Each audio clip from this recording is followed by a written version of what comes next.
Falta poco para el 29 de junio. Si tienes un difunto que te duele en silencio, hay algo que tienes que saber antes de que llegue ese día.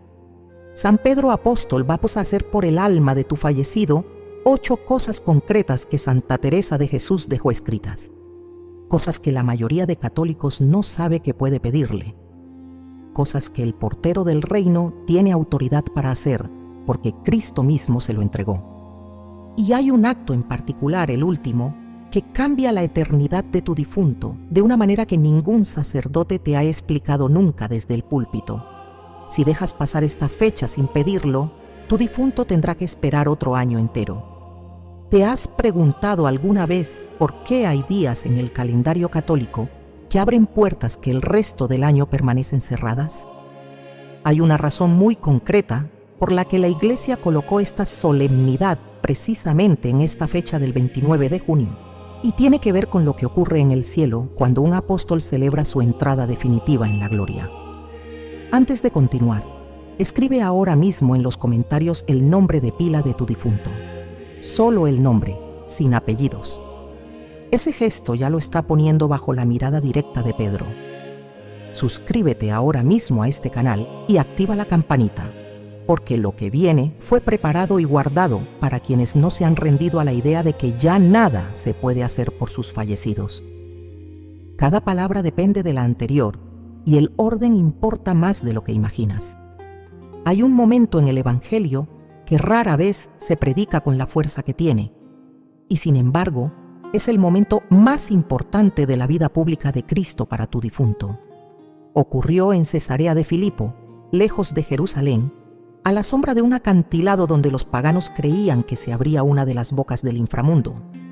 Allí, Jesús miró a Simón Pedro a los ojos y le entregó algo que no había entregado a ningún otro hombre. Le entregó 2 llaves.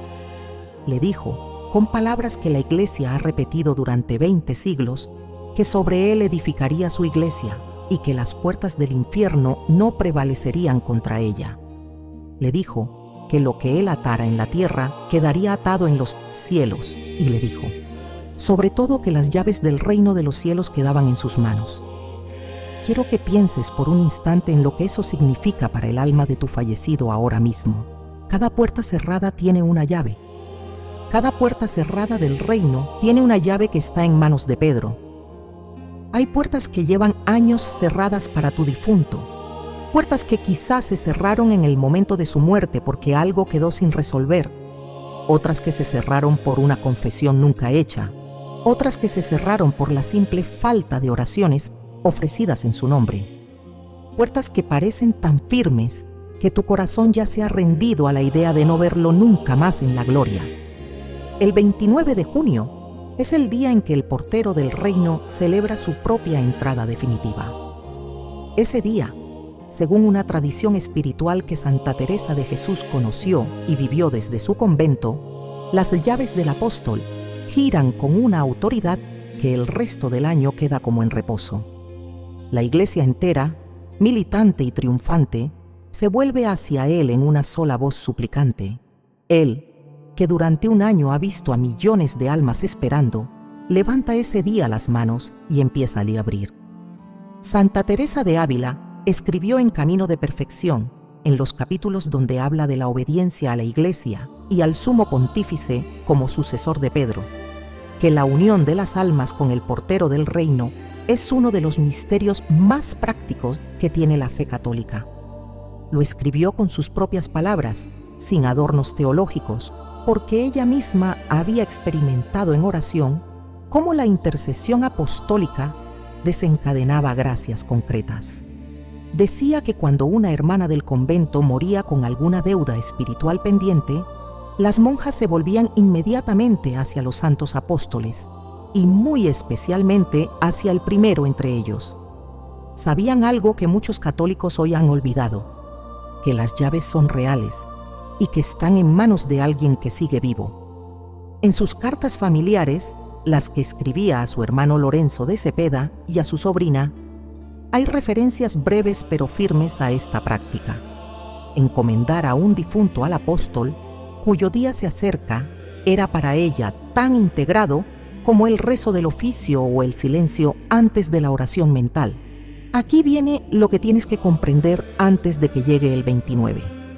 Pedro fue, antes que primer papa, el primer hombre que negó a Cristo 3 veces y luego lloró tan amargamente que su rostro quedó marcado por las lágrimas el resto de su vida. Esa experiencia, la de haber estado al borde de la condenación y haber sido recibido de vuelta por pura misericordia, lo convirtió en el intercesor que más entiende a tu difunto. Si tu fallecido murió con algo sin reconciliar, con un sacramento pendiente o con una herida espiritual que se llevó al sepulcro, hay algo que tienes que saber. Pedro estuvo en su sitio.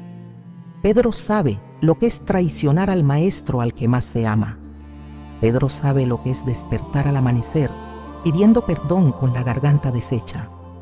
Pedro vio al gallo cantar 2 veces y supo, en el segundo canto, que el peor sitio donde puede estar un hombre es el sitio en el que su difunto puede estar ahora mismo, suspendido entre la deuda y la misericordia. Y Pedro, por mandato directo de Cristo, tiene la llave que abre exactamente la puerta que tu difunto necesita. Cuando esa llave gira, lo que ocurre en el cielo es algo que Santa Teresa de Jesús describió como un movimiento del aire entero de la gloria. Las almas que llevaban tiempo esperando sintieron de pronto que se abría algo. Para ella era una experiencia espiritual concreta, vivida en éxtasis y dejada por escrito con la prudencia habitual, sin nombrar a quién veía, sin pretender visiones definitivas, pero dejando consignado para sus monjas y para todos los que vinieran después que esos días litúrgicos guardan algo más que conmemoración pedagógica. Son fechas en que el cielo se reordena para responder a las súplicas que suben desde abajo. Aquí está el detalle que cambia todo. Pedro abre la puerta con una condición, una sola, escrita en el Evangelio y que pocos católicos conocen. La condición tiene que ver con algo que tú, desde aquí abajo, debes hacer antes del 29, algo concreto, sencillo, accesible para cualquier persona devota. Algo que la mayoría de quienes piden la intercesión de los santos olvida hacer. Si lo haces, la llave gira. Si no lo haces, la llave permanece quieta, aunque Pedro tenga toda la voluntad de ayudar a tu difunto. Esa condición concreta, lo que tú tienes que hacer antes del 29 para que la primera de las 8 puertas se abra, está unida directamente al siguiente paso de Pedro como intercesor. Porque el portero del reino, una vez abierta la puerta, no deja al alma del difunto sola en el umbral. Hay un gesto más, profundamente apostólico, que él realiza inmediatamente después. Un gesto que tiene que ver con redes, con orillas y con un maestro que aguardaba en la playa al amanecer. El Evangelio de Juan describe el último encuentro entre Cristo resucitado y Pedro con una precisión casi escultórica. Era de madrugada. La niebla todavía cubría el lago de Tiberíades. Pedro y otros 6 discípulos habían pasado la noche en la barca y no habían pescado nada. Un hombre desconocido, parado en la orilla, les gritó que echaran la red al lado derecho. Lo hicieron. La red salió tan cargada que no podían arrastrarla, y entonces Juan, el más joven, fue el primero en reconocer al desconocido y dijo en voz baja: «Es el Señor». Pedro reaccionó como solo Pedro podía reaccionar. Se ciñó la túnica, saltó al agua vestido y nadó hacia la orilla sin esperar a los demás. Tenía prisa por llegar al maestro al que había negado 3 veces. Cuando los otros discípulos lograron arrastrar la red hasta tierra, contaron los peces uno por uno. Había 153. Y el Evangelio anota algo que ningún teólogo ha pasado por alto en 20 siglos. A pesar del peso, la red no se rompió. El número 153 ha sido objeto de meditación de los padres de la Iglesia durante siglos. San Jerónimo escribió que correspondía al total de especies de peces conocidas en su tiempo, señal de que ningún tipo de alma quedaba fuera de la red. San Agustín lo interpretó como cifra mística. la suma de los números del 1 al 17, donde 10 son los mandamientos y 7 los dones del Espíritu Santo. La conclusión es la misma. La red alcanza a todos. Esa red intacta es Pedro.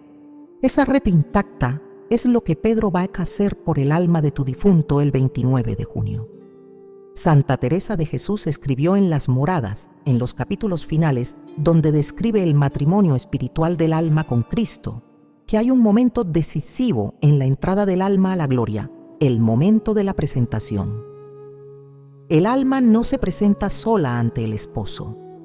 Llega de la mano de alguien que la conoce, alguien que ha rezado por ella, alguien que tiene autoridad para llevarla.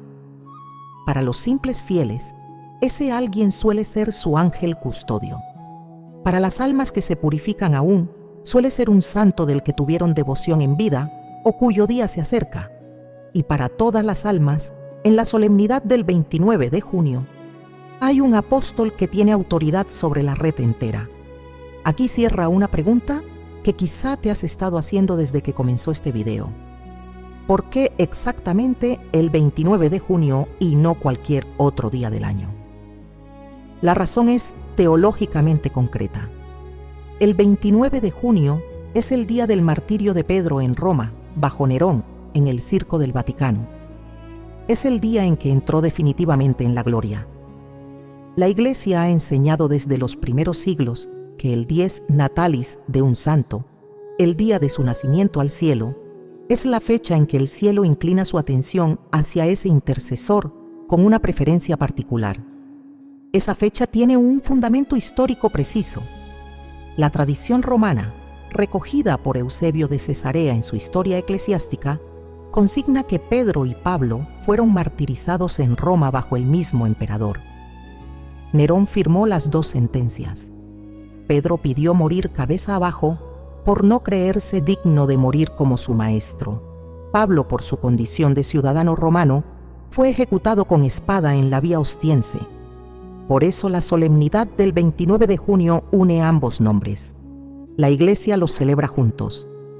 Es como si el Padre Celeste ese día dijera al apóstol: pide lo que quieras. Y Pedro, en respuesta, presenta la red entera de almas que durante todo el año encomendaron a su patrocinio. Imagina por un instante lo que eso significa para el alma de tu fallecido. Imagina la red cargada de almas, arrastrada por las manos del apóstol, llegando a la orilla donde Cristo ya tiene encendidas las brasas y preparado el pan. Imagina que entre todos esos peces hay uno con el nombre de pila que escribiste hace unos minutos en los comentarios. Imagina que Pedro lo levanta con cuidado, sin dejar que la red se rompa, y lo presenta personalmente al Maestro. Y Cristo lo recibe sin pedirle cuentas adicionales, porque el apóstol mismo ya ha garantizado lo necesario. Lo que estás imaginando tiene precisión teológica. Es lo que la Iglesia ha enseñado durante 2 milenios sobre la comunión de los santos aplicada al sufragio por los difuntos. Santa Teresa de Ávila lo explicó de una forma muy concreta para sus monjas. Decía que cuando una hermana moría, las demás se imaginaban literalmente al alma de la difunta sostenida por los santos a los que había sido devota. Lo decía con la seriedad de quien ha rezado por difuntos y ha visto resultados. Las almas llegan a la gloria acompañadas, presentadas, sostenidas. La que llega sola, por sus propios méritos exclusivos, es rarísima. La inmensa mayoría llega de la mano de un intercesor que la ha sostenido durante el proceso de purificación. Hay un problema que necesitas conocer antes de seguir adelante. Hay almas que llegan a la orilla con la red intacta, pero que no pueden todavía bajar del bote por su propio pie. Almas que arrastran un peso que la red contiene, mas no resuelve. Almas que, aunque presentadas por Pedro y reconocidas por Cristo, siguen unidas a algo que las retiene 1 metro detrás del esposo que las llama. Ese algo tiene un nombre antiguo en la tradición espiritual, un nombre que Santa Teresa de Jesús conoció bien porque ella misma lo experimentó en oración por sus difuntos, y para ese algo, Pedro tiene otro gesto, otro acto apostólico que va más allá de la red. es un acto que tiene que ver con una noche en una cárcel de Jerusalén, con un ángel que entró por las paredes y con unas cadenas que cayeron al suelo sin que el carcelero despertara. Pedro estaba dormido. Era la noche antes de su ejecución. El rey Herodes Agripa, nieto del mismo Herodes que había mandado matar a los inocentes en Belén, había decidido continuar el linaje de sangre de su familia, añadiendo al primer apóstol a la lista de víctimas. Pedro estaba en una mazmorra de Jerusalén, con 2 soldados a cada lado, encadenado por las muñecas a los hombres armados y otros guardias custodiando las puertas. La medida tenía una razón. Después de la huida milagrosa de los otros apóstoles meses antes, el rey había multiplicado la guardia. 4 escuadras de 4 soldados, cada una se turnaban para vigilarlo durante toda la noche. Y por encima de todo, 2 cadenas de hierro pesado le sujetaban las manos en cruz, una por cada muñeca, fijadas a la pared y a los soldados a su lado. Pero Pedro dormía. Eso es lo primero que el libro de los Hechos quiere que sepamos. Un hombre que sabe que mañana morirá no duerme. Pedro sí dormía, porque el primer apóstol había aprendido en los años con Cristo que las cadenas exteriores se rompen con facilidad cuando Dios decide intervenir. Y esa noche Dios decidió intervenir. Un ángel del Señor entró en la celda. La luz se llenó de claridad. El ángel tocó el costado de Pedro y le dijo: «Levántate aprisa». Y las cadenas cayeron de las muñecas del apóstol sin que ningún soldado escuchara el ruido. Las puertas de hierro se abrieron solas. Las calles de Jerusalén estaban vacías. Cuando Pedro estuvo a salvo, el ángel desapareció. Y el apóstol, recién entonces, se dio cuenta de que aquello había sido real. Este episodio está en el capítulo 12 de los Hechos de los Apóstoles. La Iglesia lo ha leído durante 2 milenios como una de las páginas más esperanzadoras del Nuevo Testamento. Y desde el siglo IV, los padres de la Iglesia han enseñado algo que pocos católicos contemporáneos conocen, que las cadenas de Pedro siguen siendo eficaces como signo que el ángel que las rompió sigue operando bajo el mandato divino, y que el alma de tu difunto, si está encadenada a algo en este momento, puede ser liberada por el mismo gesto angélico que liberó al apóstol esa noche. Santa Teresa de Jesús escribió en el Libro de la Vida, en los capítulos donde describe sus experiencias con almas del purgatorio, que el alma encadenada es la imagen más exacta del estado purgativo. Lo escribió después de haber visto en oración a una persona muy cercana a ella, a la que sus biógrafos identifican con un confesor jesuita fallecido, en un estado de profunda sujeción. El alma no podía avanzar, tenía cadenas, y Santa Teresa de Ávila comprendió en ese momento que la oración por los difuntos era una operación concreta de liberación. Rezar es romper eslabones. Aquí surge una pregunta que pocos católicos se atreven a hacerse. ¿Qué clase de cadenas retienen al alma de tu difunto? La tradición espiritual católica, recogida en el Catecismo, distingue 2 clases.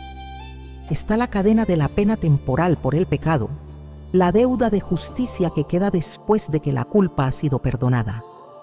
Está también la cadena del apego desordenado, el amor mal puesto en bienes, en personas, en costumbres que el alma no soltó en vida.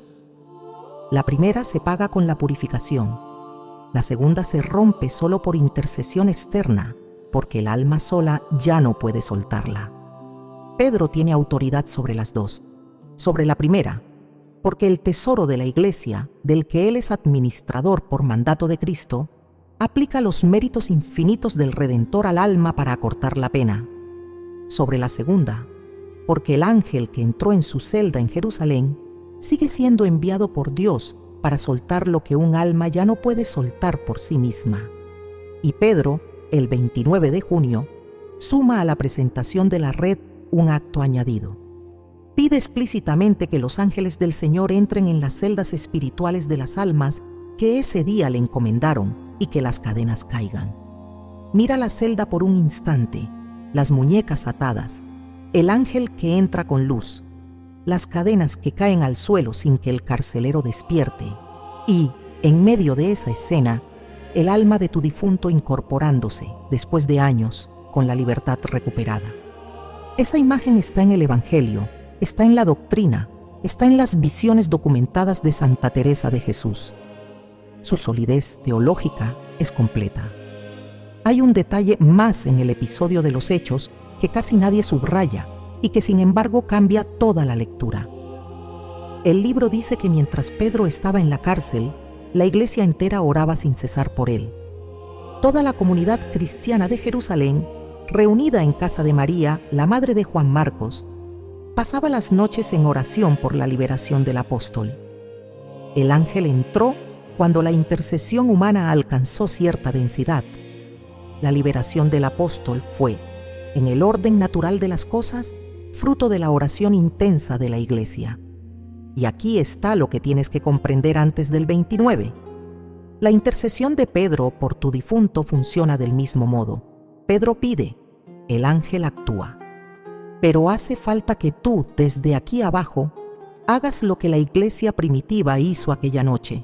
Oración intensa, concreta, dirigida explícitamente a la liberación del alma encadenada.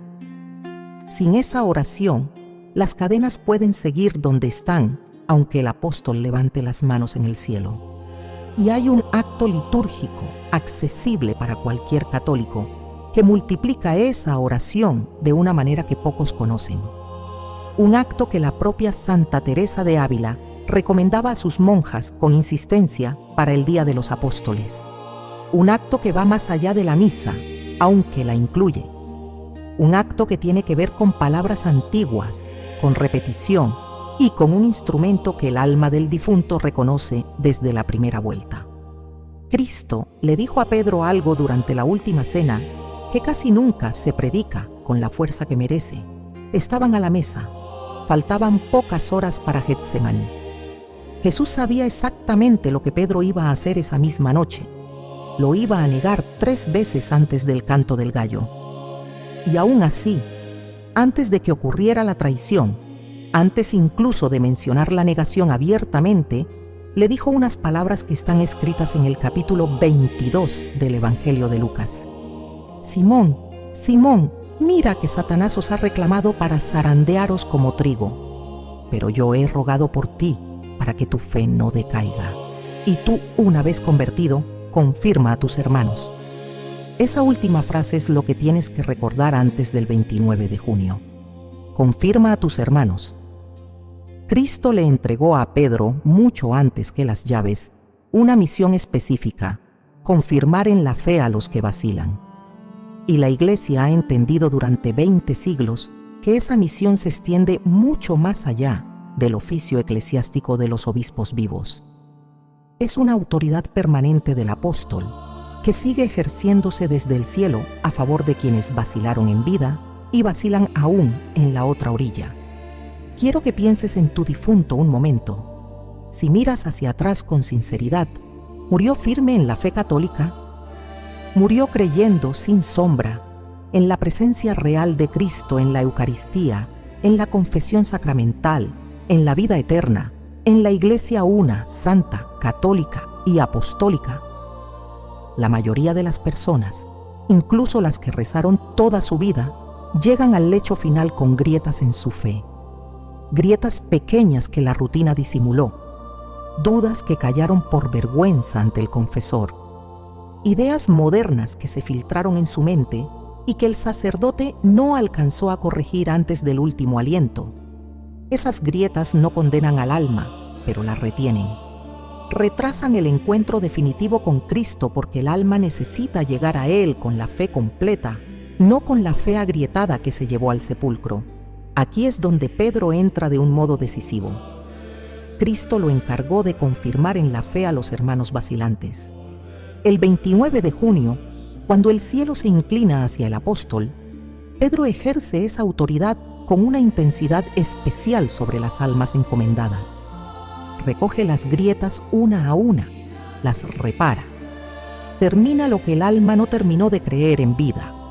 Le da en la otra orilla lo que aquí no completó. Santa Teresa de Jesús lo explicó con palabras propias en Camino de Perfección. En los capítulos donde habla de la oración del Padre Nuestro y de las virtudes que el alma necesita para perseverar, escribió que la primera virtud que el alma necesita para entrar en la oración profunda y permanecer en ella es la fe firme. Sin fe firme, decía, no hay morada estable. El alma puede entrar a la oración, puede tener consolaciones, puede incluso experimentar gracias místicas, pero si la fe vacila, la morada se derrumba al primer viento. Esa fe firme, según ella, era el regalo más grande que un alma podía pedir a los apóstoles, y muy especialmente al primero entre ellos, porque él fue quien oyó de boca de Cristo el mandato explícito de confirmar. Santa Teresa de Ávila desarrolló esta idea en Camino de Perfección con palabras directas y firmes.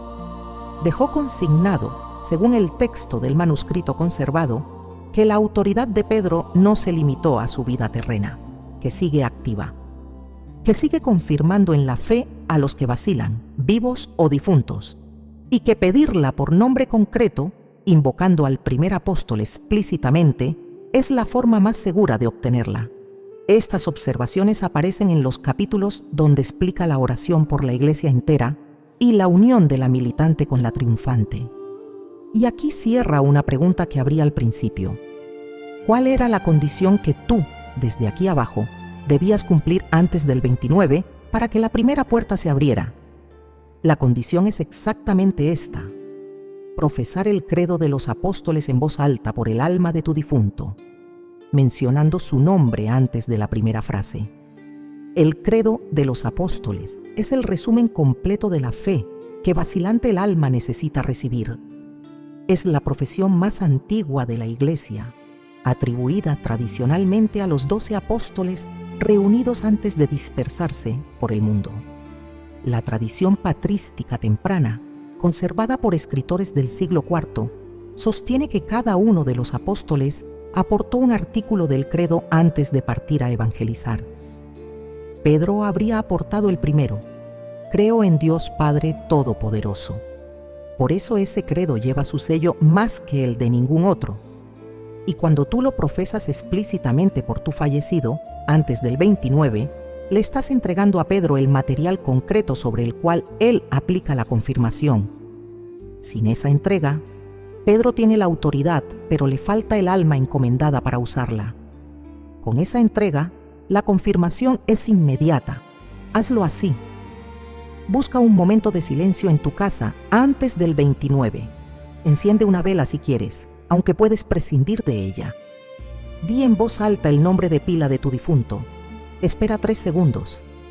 Y entonces profesa el credo de los apóstoles entero, despacio, sin saltarte ninguna frase. Cuando termines, añade simplemente: San Pedro Apóstol, confirma a este hermano mío en la fe completa de la Iglesia. Eso basta, eso es la entrega.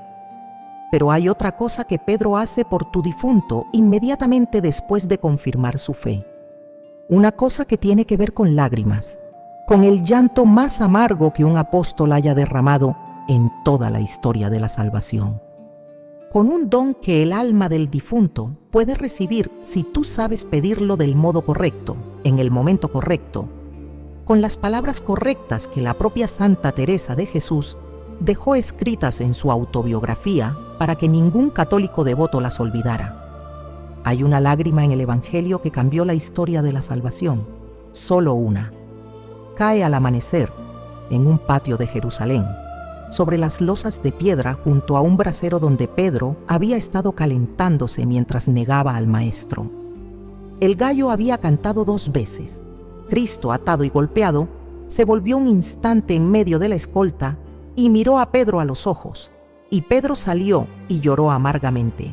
Así lo dice el Evangelio de Lucas en el capítulo 22, versículo 62. Salió y lloró amargamente.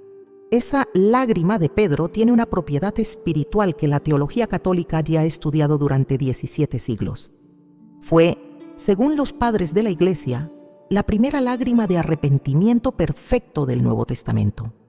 Otras lágrimas habían precedido en los Evangelios, como las de Magdalena lavando los pies de Cristo, que respondían a otra gracia distinta. Pero esta tenía la cualidad específica del apóstol que comprende, en un solo instante, que ha herido al amado que más conocía. Y por esa lágrima, según los padres, Cristo le devolvió la confianza 3 días después en el lago de Tiberíades y le confió las llaves del reino. Santa Teresa de Jesús escribió largamente sobre el don de las lágrimas en el Libro de la Vida, en los capítulos donde describe cómo Dios le concedió, durante meses enteros, una capacidad extraordinaria de llorar por sus propios pecados y por los pecados de los demás. Dejó consignado algo muy concreto. Las lágrimas espirituales tienen categorías distintas. Hay lágrimas de tristeza natural, producto del temperamento.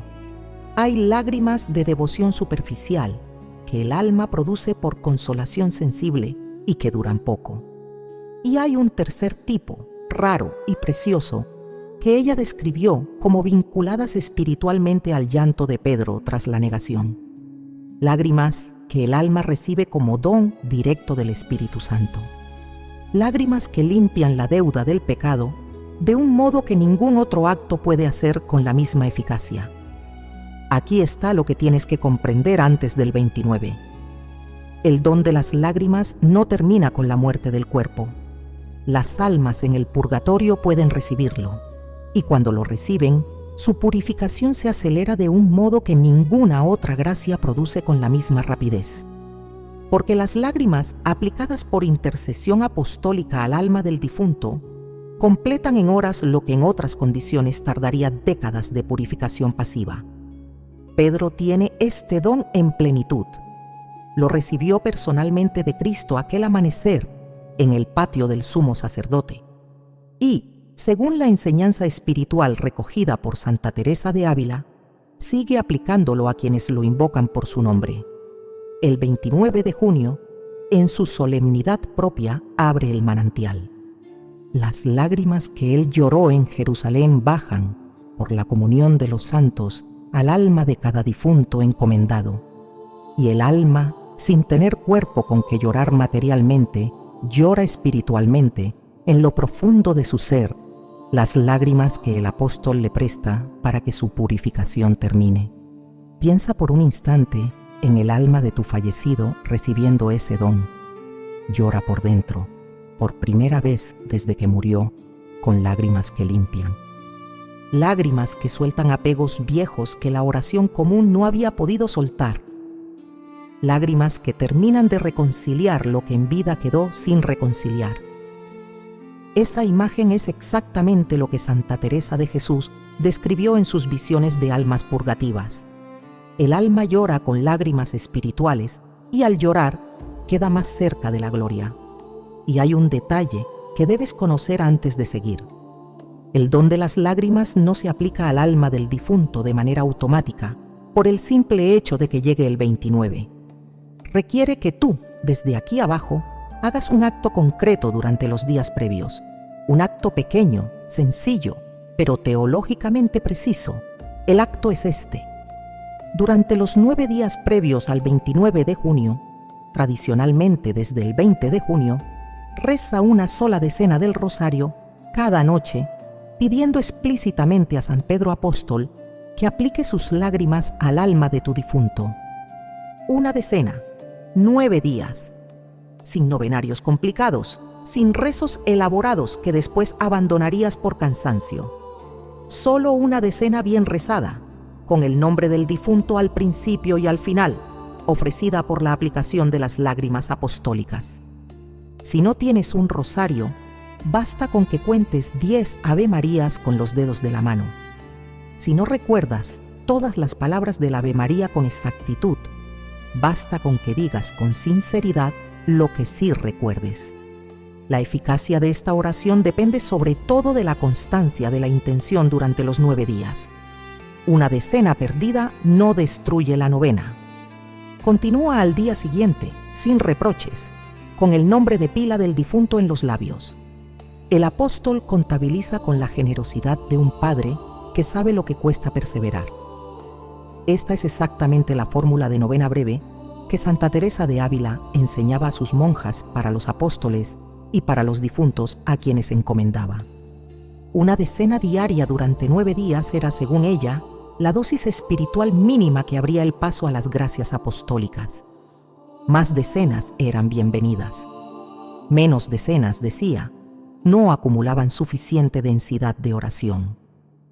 La cifra 9 respondía a los 9 días en que la Virgen y los apóstoles oraron juntos en el cenáculo antes de Pentecostés. Por eso esa cifra abre las gracias del Espíritu Santo aplicadas por los apóstoles. Y después de las lágrimas viene otro acto del apóstol.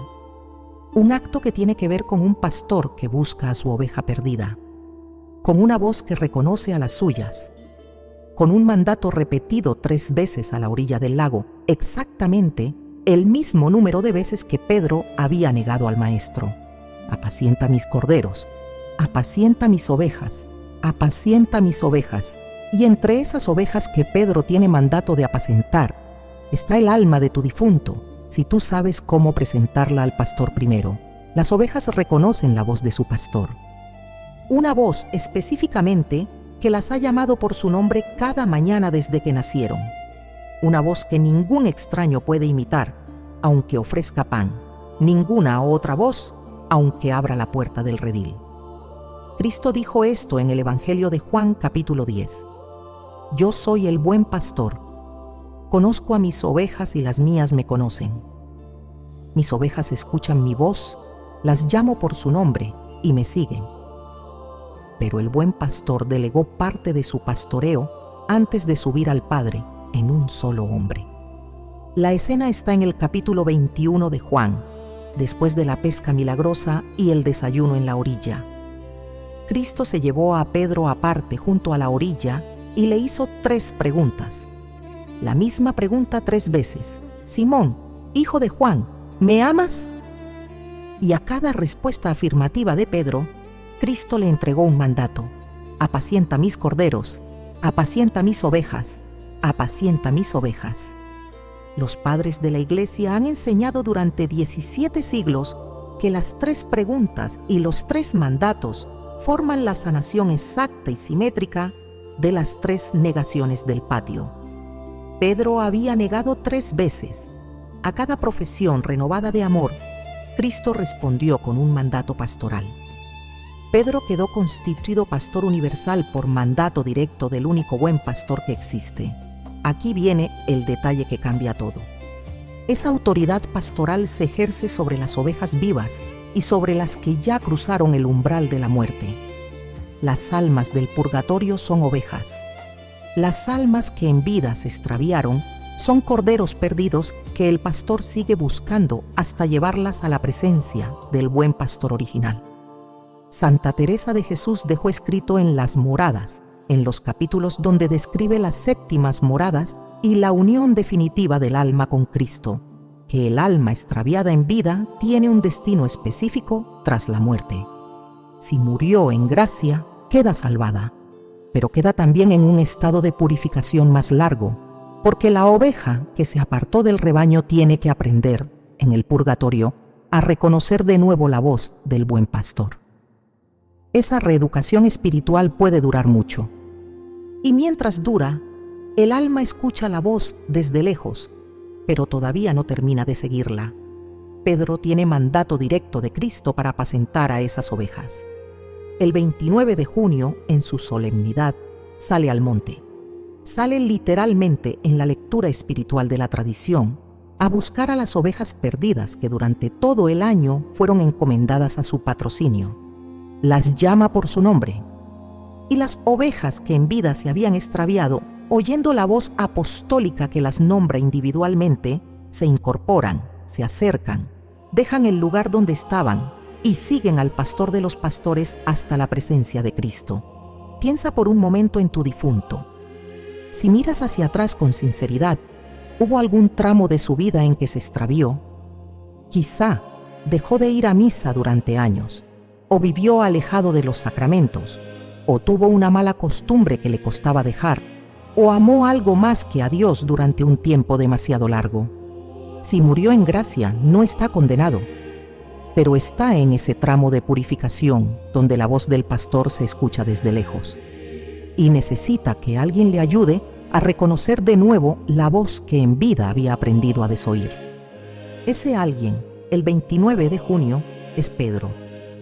Pero su intercesión apostólica requiere, también aquí, un acto concreto tuyo, un acto sencillo que la Iglesia practica desde los primeros siglos y que tiene una eficacia específica para las ovejas extraviadas.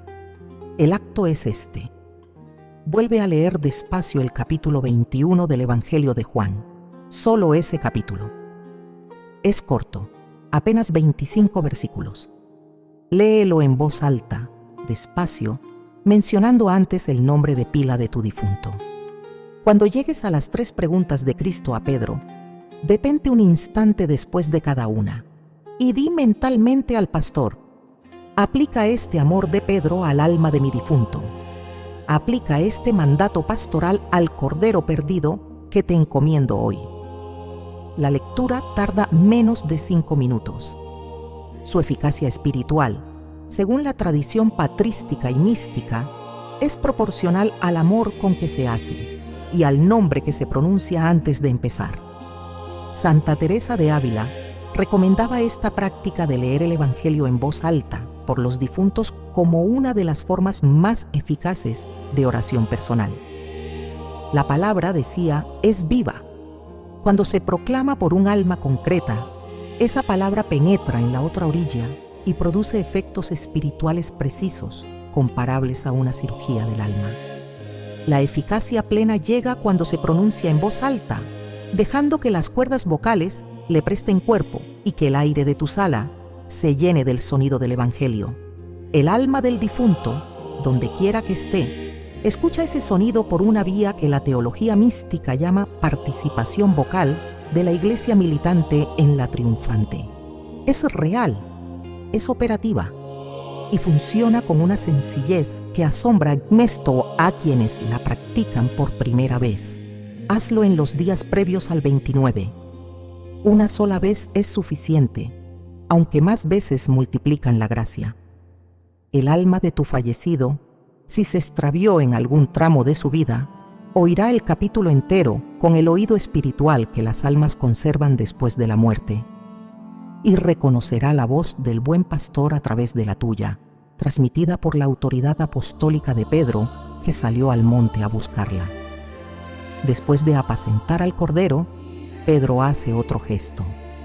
Saca de su zurrón algo que él tiene autoridad exclusiva para repartir entre las almas reconciliadas con el pastor. Un tesoro que la Iglesia ha llamado durante siglos con un nombre preciso, un tesoro infinito en sus reservas, y una vía específica de aplicación que Santa Teresa de Ávila enseñó a sus monjas y que vas a conocer en el siguiente paso. Existe en la teología católica un concepto que la mayoría de fieles ha escuchado solo de pasada y que, sin embargo, es uno de los más prácticos para los difuntos. Se llama el tesoro de la Iglesia. La definición figura en el Catecismo, en los párrafos sobre indulgencias y comunión de los santos. Es el patrimonio espiritual acumulado por 2 fuentes inagotables. La primera fuente es Cristo mismo, cuyos méritos redentores son infinitos por ser divinos. La segunda fuente son los méritos sobreabundantes de la Virgen María y de todos los santos que, habiendo cumplido la voluntad de Dios con generosidad heroica, dejaron en herencia un excedente espiritual a la Iglesia. Este tesoro es real. Está depositado, según la doctrina, en un cofre espiritual común al que la Iglesia tiene acceso permanente a través de los sacramentos, las indulgencias y la oración apostólica. Y la administración terrena de ese cofre fue confiada por Cristo a Pedro, junto con las llaves del reino, cuando Jesús dijo en Cesarea de Filipo: «Lo que ates en la tierra quedará atado en los cielos, y lo que desates en la tierra quedará desatado en los cielos». Le estaba entregando a Pedro la autoridad jurídica más amplia que un ser humano ha recibido nunca. La autoridad para aplicar el tesoro a las almas que él, como cabeza visible de la Iglesia, considerara dignas de recibirlo. Santa Teresa de Ávila escribió en las Fundaciones en los capítulos donde describe la pobreza con que fundaba los conventos y la confianza absoluta en la providencia de la Iglesia, que el tesoro de los santos era la única reserva en la que ella se apoyaba cuando los recursos materiales fallaban.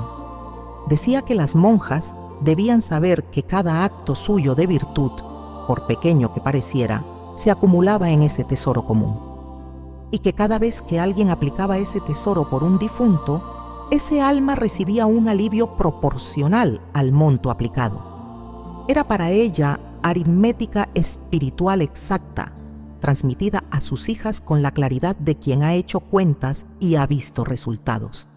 Aquí viene la aplicación práctica. El 29 de junio, Pedro abre el cofre del tesoro con la llave que tiene en la mano derecha y aplica almas por nombre las dosis exactas que cada una necesita para acortar la purificación. Para algunas almas la dosis es pequeña, casi simbólica. Para otras es una transfusión espiritual completa de méritos cristológicos y marianos. Pedro conoce el estado de cada alma. Pedro sabe cuánto necesita cada una y tiene mandato de aplicar con generosidad apostólica todo lo que se le pide en su día. Aquí también hay una condición. La aplicación del tesoro de la Iglesia al alma de tu difunto requiere de tu parte un acto sacramental específico. Las prácticas anteriores que te he ido enseñando son preparatorias. Esta es la culminación de todas ellas. Sin este acto, los anteriores siguen valiendo, pero quedan privados de la dosis máxima que solo el sacramento abre. El acto sacramental es la asistencia a la misa del 29 de junio, ofrecida explícitamente por el alma de tu difunto. Es la solemnidad de San Pedro y San Pablo, día de precepto en muchos países y de gran devoción en todos. Si asistes a esa misa, comulgas en gracia y ofreces la comunión por el alma de tu fallecido, recibes a tu vez una indulgencia plenaria aplicable a las almas del purgatorio, en las condiciones ordinarias que la Iglesia exige. Confesión sacramental dentro de los 8 días previos o posteriores. Comunión sacramental el mismo día. Oración por las intenciones del Romano Pontífice. Y desapego de todo pecado, incluso venial. Esa indulgencia plenaria, aplicada al alma de tu difunto por la mano de Pedro, es la dosis más concentrada del tesoro de la Iglesia que puede recibir un alma en un solo día. Equivale, en términos espirituales, a años enteros de purificación pasiva concentrados en un instante. Es el acto más eficaz que tú, como fiel laico, puedes hacer por el alma de tu fallecido durante esta solemnidad apostólica. Santa Teresa de Ávila se lo decía a sus monjas con palabras directas. La misa de un apóstol, ofrecida por un difunto, era para ella el sufragio más alto al que un alma podía aspirar en la tierra, por encima de las oraciones privadas, las mortificaciones cotidianas y las limosnas hechas con generosidad. Porque en la misa, Cristo mismo se ofrece al Padre, y la sangre del Redentor, aplicada por mano apostólica, redime al alma del difunto con la eficacia infinita del Calvario actualizado en el altar. Si por enfermedad o imposibilidad real no puedes asistir a la misa del 29 de junio, la Iglesia tiene una previsión.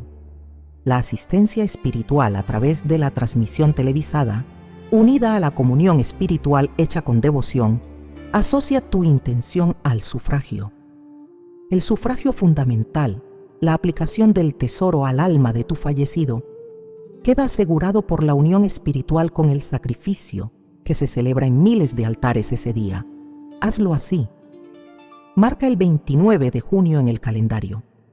Busca la misa que mejor se adapte a tu horario y acércate al confesor en los días previos. Llega al templo unos minutos antes y en el momento del ofertorio, cuando el sacerdote eleva el pan y el cáliz, di internamente: ofrezco esta misa por el alma de mi difunto, San Pedro Apóstol. Aplícale el tesoro de la Iglesia entero por tu intercesión apostólica. Pero hay un acto octavo, el último de los 8 que Pedro hace por tu difunto, y es el más impactante de todos. Un acto que tiene que ver con su propia muerte en cruz. con una decisión de humildad extrema que él tomó en sus últimos segundos, y con un ofrecimiento personal que Pedro renueva cada 29 de junio por las almas que le fueron encomendadas. Ese acto cambia, según Santa Teresa de Jesús, la eternidad de tu difunto de una manera que ningún otro intercesor puede ofrecer. El cielo de Roma estaba gris esa mañana de junio del año 67. Pedro tenía 64 años, quizás 65. Lo habían traído al circo del Vaticano arrastrado por los soldados de Nerón, tras meses de cárcel en la Tullianum y los azotes preliminares que precedían cada ejecución imperial. Ante él, plantada en la tierra junto a las gradas vacías del circo, había una cruz. La misma forma exacta de la cruz en que había muerto el Maestro 34 años antes en Jerusalén. Pedro miró la cruz y entonces hizo algo que cambió la historia de la espiritualidad cristiana. Pidió morir cabeza abajo. La razón está consignada por los padres de la Iglesia con palabras casi idénticas en distintos manuscritos antiguos: Eusebio de Cesarea, Orígenes, San Jerónimo, San Ambrosio. Todos repiten la misma escena. Pedro le dijo al verdugo, según las distintas versiones, que no se sentía digno de morir en la misma posición que su Maestro. Cristo había muerto con el rostro hacia el cielo, mirando al Padre. Pedro pidió morir con el rostro hacia la tierra, mirando el polvo del que había sido sacado. Esa fue la última frase consignada de su vida terrena.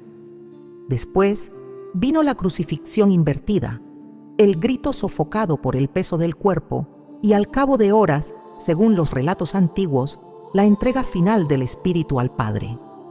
Lo que pocos católicos contemporáneos saben es esto: el acto de morir cabeza abajo no fue solamente una expresión de humildad personal del apóstol. Fue, según la teología espiritual posterior, una hipoteca eterna que el apóstol contrajo a favor de las almas que él intercedería desde el cielo. Cada minuto colgado de los pies hacia arriba, mirando el suelo de Roma con la cabeza llenándose de sangre, era un mérito acumulado en el tesoro de la Iglesia y específicamente reservado para las almas que él, después de su muerte, decidiera socorrer. Y aquí está el acto octavo, el último, el que abrí en el principio del video y prometí cerrar al final. El 29 de junio, en el aniversario exacto de su crucifixión, Pedro renueva el ofrecimiento de aquel acto extremo de humildad por las almas que le fueron encomendadas durante el año. Y esto es un acto espiritual real, según la doctrina de la comunión de los santos enseñada por la Iglesia en el Catecismo. Pedro vuelve a ofrecer el mérito acumulado de su martirio invertido, alma por alma, nombre por nombre, exactamente para aquellas que tú, desde aquí abajo, le encomendaste con perseverancia durante los días previos. Este acto cambia la eternidad del alma del difunto de una manera que ningún otro intercesor puede ofrecer. Santa Teresa de Ávila dejó escrito en las Fundaciones, en los capítulos donde habla de la humildad como condición indispensable para llegar a la gloria, que el alma que recibe en el purgatorio los méritos de un martirio apostólico pasa por una transformación específica que ningún otro sufragio produce. La humildad del mártir penetra en el alma del difunto como agua que entra en tierra sedienta. Sus apegos a lo terreno, sus residuos de soberbia, sus resistencias finales a la voluntad de Dios, se disuelven como nieve bajo el sol. El alma queda en perfecta disposición para entrar al matrimonio espiritual con Cristo del que ella escribió en las moradas. Y entra. En ese mismo instante, si el alma estaba ya purificada del resto. En las semanas siguientes, si quedaban residuos menores que terminar de limpiar. Piensa ahora, después de todo lo que has aprendido, ¿qué le ocurre al alma de tu difunto el 29 de junio si tú has hecho los actos que la propia Santa Teresa de Jesús enseñó? Has cumplido las 4 condiciones que abren las 8 puertas. El credo de los apóstoles profesado por su nombre días antes. La novena breve de una decena diaria durante 9 días. La lectura en voz alta del capítulo 21 de Juan. La asistencia a la misa del 29 con comunión en gracia y ofrecimiento explícito de la indulgencia plenaria al alma de tu fallecido. 4 actos sencillos, accesibles para cualquier católico devoto, que tú habrás cumplido con perseverancia durante los días previos a la solemnidad. Y entonces, cuando Pedro renueve el ofrecimiento de su martirio invertido por las almas encomendadas, el alma de tu fallecido recibe el último empujón que necesitaba para entrar en la gloria. Cierra los ojos un instante mientras escuchas esto. Pon en tu mente el rostro de tu difunto tal como lo recordabas en sus mejores días. La sonrisa, los ojos, la manera de mirar. Y ahora ve ese rostro entrando en una luz que no se parece a ninguna luz terrenal. Una luz cálida y serena, que reconoce, que recibe, que abraza con la ternura del Padre que estaba esperando. Esa es la gloria de Cristo recibiendo a tu fallecido. Esa es la consecuencia última de los 8 actos de San Pedro Apóstol aplicados a su alma durante la solemnidad del 29 de junio. Eso es lo que tu corazón pedía sin palabras cada vez que rezabas por él en estos años de silencio. Tu difunto, si tú haces lo que la Iglesia te pide y lo que Santa Teresa de Jesús enseñó a sus monjas, no necesitará esperar otro año, ni aguardar otra solemnidad, ni ver pasar décadas de purificación pasiva en silencio. El 29 de junio próximo será para él el día en que las 8 puertas se abren a la vez por la intercesión apostólica de Pedro, y en que Cristo, mirando al apóstol con la misma ternura con que lo miró en el patio del sumo sacerdote, recibe al alma de tu fallecido con el abrazo que tú llevas años pidiendo en silencio. Eso es lo que ocurre. Eso es lo que la Iglesia te entrega cuando confías en los apóstoles para los tuyos. Eso es lo que la fundadora de las Carmelitas Descalzas dejó escrito para que ningún católico devoto lo olvidara. Has llegado hasta aquí y quiero que sepas, antes de cualquier otra cosa, que el tiempo que has invertido escuchando este mensaje no fue tiempo perdido. Fue tiempo que el cielo ya está computando como sufragio activo por el alma de tu difunto. Cada minuto que has pasado conmigo, mientras la voz seguía sonando y tu corazón seguía atento, era oración, era intercesión. Era una decena más en la novena espiritual que tú, sin saberlo, llevas días rezando por el alma de tu fallecido. Lo que has recibido en esta hora compartida es un mapa completo, ordenado y verificado en las fuentes mismas de la Iglesia y en los escritos de Santa Teresa de Jesús. ¿Sabes ahora con precisión qué hace San Pedro Apóstol por el alma de tu fallecido cuando llega el 29 de junio? ¿Sabes cuáles son las 8 puertas que él abre, una a una, con la autoridad apostólica que Cristo le entregó en Cesarea de Filipo? Y sabes, sobre todo, cuáles son las 4 condiciones concretas que tú, desde aquí abajo, puedes cumplir para que esas puertas se abran sin obstáculo. El credo de los apóstoles profesado por su nombre. La novena breve de una decena diaria durante 9 días. La lectura en voz alta del capítulo 21 de Juan. La asistencia a la misa del 29 con comunión en gracia ofrecida explícitamente por su alma. Llevabas años quizá rezando por tu fallecido sin la certeza de que tus oraciones llegaban a la otra orilla. Esa duda se ha disipado. Tienes en las manos un orden de operación apostólica que la mayoría de católicos devotos jamás ha escuchado completo. Y sales de aquí con la paz de quien ha encontrado, por fin, la llave exacta de la puerta exacta. Antes de despedirme, quiero pedirte 3 cosas pequeñas y muy concretas que prolongan en tu vida lo que acaba de ocurrir en esta oración compartida. La primera es esta. Abre los comentarios de este video y escribe, con tus propias manos, una sola frase corta. San Pedro Apóstol, intercede por mi difunto antes del 29 de junio. Solo eso. Sin escribir el nombre del difunto, sin explicaciones largas, sin oraciones añadidas. Esa frase escrita es una entrega formal de tu intención al patrocinio apostólico y es también una unión de tu súplica con la de cientos de hermanos católicos que están haciendo lo mismo en este momento exacto. Cuando dejas esa frase escrita, la iglesia militante se vuelve por unos segundos un solo coro de voces pidiéndole al primero de los apóstoles que abra las 8 puertas. Hazlo ahora si todavía no lo has hecho. Lleva 30 segundos y deja un eco que dura hasta el 29. La segunda es esta. Tu corazón ahora mismo está más abierto que en cualquier otro momento del día. Esa apertura merece prolongarse más allá de este mensaje. Hay mucho más que Santa Teresa de Jesús dejó escrito sobre los apóstoles, sobre los difuntos, sobre las almas que esperan, sobre las gracias específicas que la Iglesia entrega a quienes saben pedir. Mucho más de lo que cabe en una sola hora de oración compartida. Y hay un mensaje que ya está preparado, esperando tu llegada, que continúa exactamente donde éste termina. Un mensaje que tiene que ver con otro santo intercesor, con otro día del calendario litúrgico que se acerca y con una gracia específica que tu fallecido necesita, además de la que San Pedro le aplicará el 29 de junio. Quédate un momento más conmigo. Lo que viene a continuación es la prolongación natural de lo que has aprendido hoy. Y la fundadora de las Carmelitas Descalzas tiene todavía mucho que decirte sobre tus difuntos. Mantén viva la corriente espiritual que esta hora ha encendido en ti. Continúa el siguiente paso, mientras la voz sigue resonando y la oración sigue activa. Tu fallecido te lo agradecerá desde donde se encuentre. Y la tercera, la más importante de las 3. Si todavía no estás suscrito a este canal, suscríbete ahora mismo.